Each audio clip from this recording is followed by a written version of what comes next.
Hey, what's up, Western Warrior fam? Good to talk to you all, and welcome to our new slide set on the U.S. in World War I. So we are going to be talking today about why the U.S. even became involved in World War I, a war that happened pretty much so far away, and what did we end up gaining from it. So here is a list of key terms and events that we will be covering during this slide set.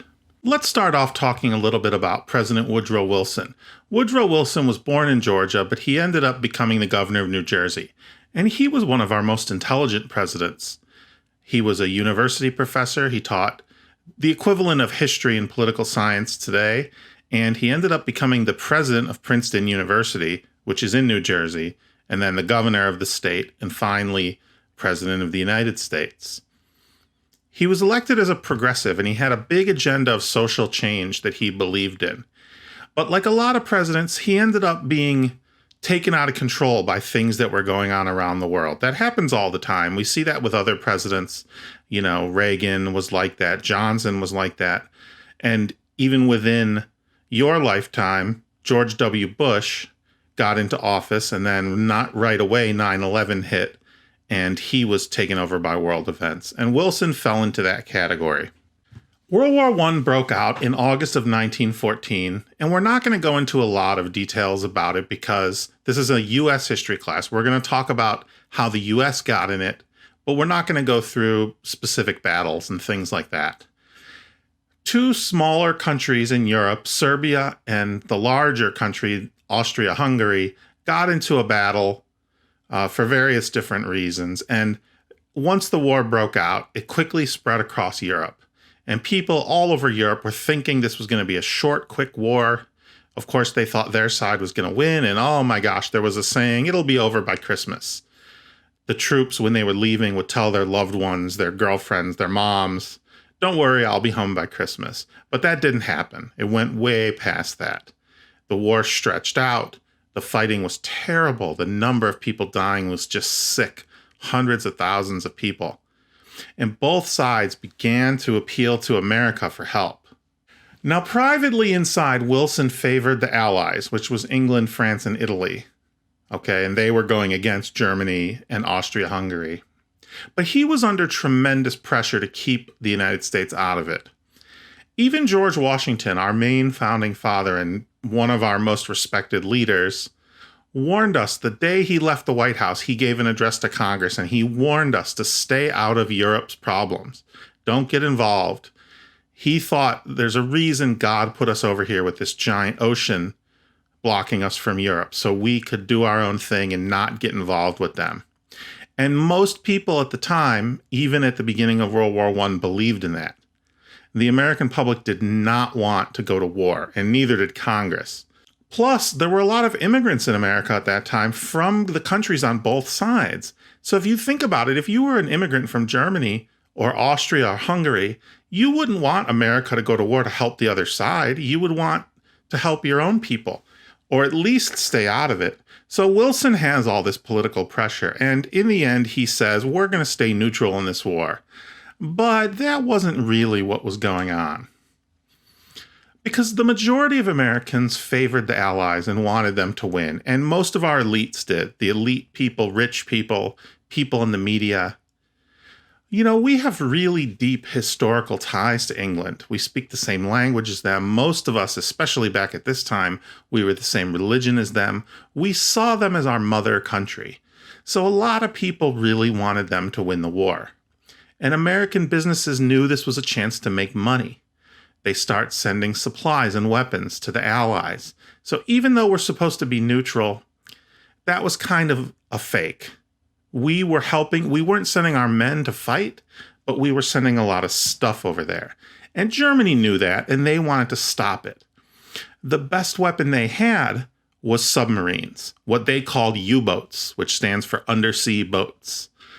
And they can sail around underwater and shoot torpedoes at ships and then sail away, and no one would ever even see it. It's a pretty amazing technology, and it wasn't invented in World War I, but the Germans really perfected it. And they were destroying a lot of ships, okay, with their submarines. So they announced something called unrestricted submarine warfare. And what that meant was any ship they saw going to England or France, they would attack, even if that ship was supposed to be neutral. So if the ship had an American flag on it, we would say, hey, you can't attack our ship. We're neutral. And the Germans would say, really, are you neutral when you're bringing stuff to England and helping them? So they announced that they would sink any ship that came to the British Isles. So we're starting to see where some problems can come from between us and them. So here's a photograph of a U-boat, U-14, with some of the German sailors. They didn't give them very creative names. They just gave them a number. And then this painting up here shows a U-boat sinking a ship out in the Atlantic. And it's going to be a U-boat that brings about one of the biggest incidents that draws America into the war. There was a ship called the RMS Lusitania, and it was the biggest and one of the fastest liners in the world. Not a military ship. It was an ocean liner, like a cruise ship. People could travel on it. And a German submarine, the U-1, sank the Lusitania right off the coast of Ireland. And there were 1,200 people on the ship, actually 1,198, close to 1,200 people.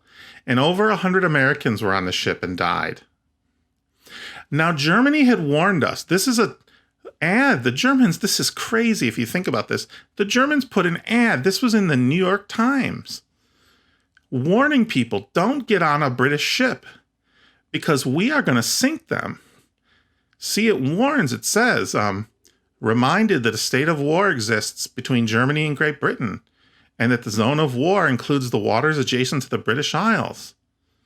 Okay, ships flying the flag of Great Britain or any of her allies are liable to destruction. So if you get on those ships, you do so at your own. They warned us. Don't go on a British ship. Britain is at war with Germany, and we're going to attack. And over 100 Americans didn't listen.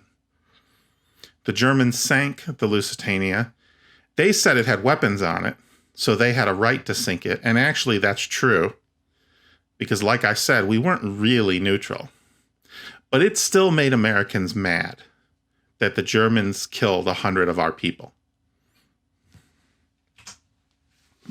And then Germany made a really bad move, one of the all-time bad moves. There was a German diplomat named Arthur Zimmermann, and what he did, he sent a telegram to Mexico and invited them to join Germany and attack America. And then after the war, they would get chunks of the U.S. for themselves. And you can see in the picture over here, Arizona, New Mexico, Texas, and then here's the German guy with the bag, presumably like a bag of money, giving it to the very much a stereotype Mexican here. Like, I mean, hey, this was the 1900s, right? They weren't politically correct. We have the Mexican stereotype there looking like Frito Bandito. You guys don't even know what that is. The British intercepted that telegram and released it to American newspapers. Now look, this was not a serious threat. See, they put it in the newspaper. Germany plots against the U.S. This wasn't a serious threat. Mexico couldn't have done that. Okay, Mexico couldn't have beaten just Texas, much less the entire U.S. in a war. Okay, this was a joke. And Mexico knew that. Mexico told the Germans, no, we're not going to do that. America will crush us. But again, they made us mad. This was a really stupid move. And they actually fired Arthur Zimmermann from his job because of this, because this was really stupid. To piss off the huge country America, really for no reason, because Mexico couldn't even do the attack they wanted them to do. But Wilson was done. He had enough with Germany. So he went to Congress and he asked them to declare war. And Congress did pretty easily. You have the vote totals over here. It wasn't close. Here's a picture of Wilson speaking to Congress. It was a very famous speech. They also passed the Selective Service Act, which is a law we still have, that made all men from 21 to 35 eligible to be drafted. You had to go to a post office and sign up. And millions of men were drafted, and we still have this law, right? It goes from 18 to 36 now. So all of you have to sign up for selective service. just in case we have a big war. I mean, they haven't drafted people since Vietnam. Like, even in my lifetime, they haven't drafted anybody. And I'm 46. They haven't drafted anybody since 1970, I think. But just in case we have a major war, they still have this. And there's a lot of legal penalties if you don't sign up. So you really have to. When you turn 18, you just have to fill out a little postcard. It's pretty easy. But it is federal law. Millions of women also served. Maybe not millions. That might be wrong. But a lot of women served. We can't forget them. Just because only men were in the army at that time, a lot of women served as nurses and aid workers and working in factories and things making weapons. So women in America gave their service in World War I. Right when all of our troops were getting there, the Germans decided to try a big attack. They knew they had to hurry up and win. That's what they thought. Like, if we don't beat America quick, America is so big and there's so many millions of people and we have so many weapons. And they also thought of our guys as like cowboys. They thought like all Americans were awesome with guns and awesome fighters and stuff like that. And I don't really think that's true. So they thought, we got to give a knockout punch fast. And they launched something called the Summer Offensive. And the American troops fought well. And the German attack didn't make it. They lost. And they ended up retreating. And back at home, the German economy was collapsing. The war really, at this point, it's wrapping up. And the Germans realized, General Ludendorff especially, who's this guy, who was probably the most influential person in the German army, realizes they can't win. And he goes to the government and says, look, it's time to quit. This is our general, Jack Pershing. They called him Blackjack. And then here's some, I believe these two are French generals because look at their hats. Those are the kind of hats French generals wore. And this, I believe, is Douglas Haig, who was the British general. And then here's Blackjack Pershing. He was a cool dude. So finally, the fighting's going to come to a close. And it's a very famous quote at 11 a.m. on November 11th, 1918. And here's the quote. On the 11th hour of the 11th day, in the 11th month, the guns fell silent. And it was Blackjack Pershing who said that. The Germans asked for an armistice, which it isn't that they're surrendering, but they want to stop fighting. They know they can't win. And they want to start peace negotiations. The two sides get together later at a place called Versailles, which is near Paris. And that's where they're going to go to make a treaty to formally end the war. This picture, by the way, I just thought I'd point out, these are poppies, these red flowers. And poppy flowers have become a symbol for veterans, especially in countries that had a bigger part in World War I, like in England and Canada. They have days where they honor the veterans who died and fought in World War I, and people wear poppies. They pin it to their coat or to their shirt. We don't do it as much in the United States. Sometimes you see in America, we do the yellow ribbon thing. I guess it's kind of like that. Wilson was the first American president to travel to Europe. And here he is in the picture meeting with they called them the Big Four. Okay, the leaders of Italy, France, England, and America.